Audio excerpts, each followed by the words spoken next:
మేము ఒక 14 ఇయర్స్ నుంచి రిలేషన్షిప్లో ఉన్నామండి. అండ్ 11 ఇయర్స్ నుంచి టుగెదర్ లివ్ ఇన్ రిలేషన్షిప్లో ఉన్నాం. గుడిలో తాళి కట్టడం అయితే జరిగింది.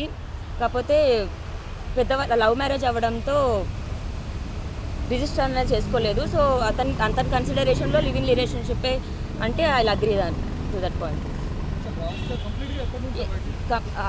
అవాయిడ్ దూరం అన్నది అయితే ఏం లేదండి. మాల్వి వచ్చిన తర్వాత డిస్టర్బెన్సెస్ వల్ల నాతో మాట్లాడడం మానేశాడు. అంటే గొడవలు అయ్యేవి మాకు. మరి ఆమెకి నేనుంటే ఏం ప్రాబ్లమో నాకు తెలియదు.